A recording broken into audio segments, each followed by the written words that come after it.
ఆయనకు ముఖ్యమంత్రి అయ్యే అర్హత ఉందంట. ఆయనకు ముఖ్యమంత్రి అయ్యే అర్హత ఉందంట.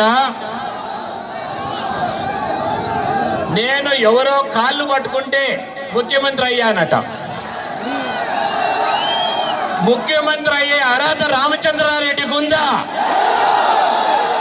ప్రజలను మంత్రిగానే ఇంత హింసిస్తుంటే ఇటువంటి వ్యక్తి ముఖ్యమంత్రి అయ్యే అర్హత ఉందా? ఒక్కసారి ఆలోచన చేసుకోండి.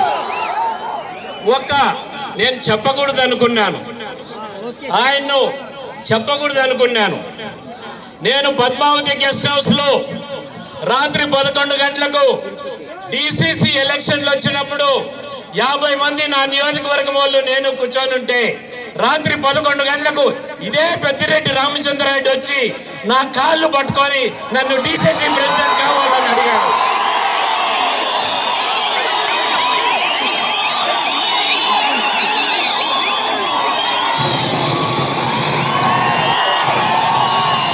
నేను చెప్పాను, ఇంకా కథ చాలా ఉంది,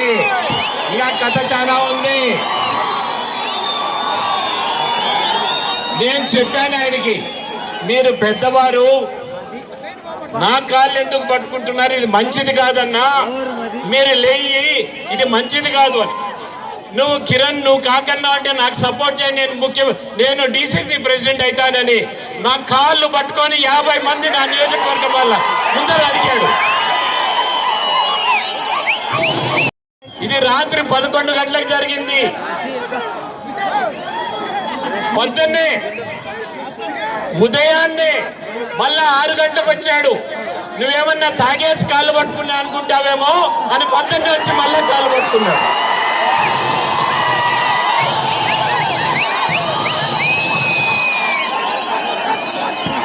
ఇదే నేను కాణిపాకంలోనో తరిగండలోనో ప్రమాణం చేసేదానికి సిద్ధంగా ఉన్నాను. నువ్వు వస్తావా ఛాలెంజ్కి? నువ్వు వస్తావా? నాకు కాళ్ళు పట్టుకునే అలవాటు లేదు. నేను సగౌరవంగా అమర్నాథ్ రెడ్డి కొడుకుని గౌరవంగా పదవులు వస్తుంటాయి పోతుంటాయి, కానీ మా ఆత్మాభిమానం గౌరవాన్ని ఎప్పుడూ తాకట్టు పెట్టము.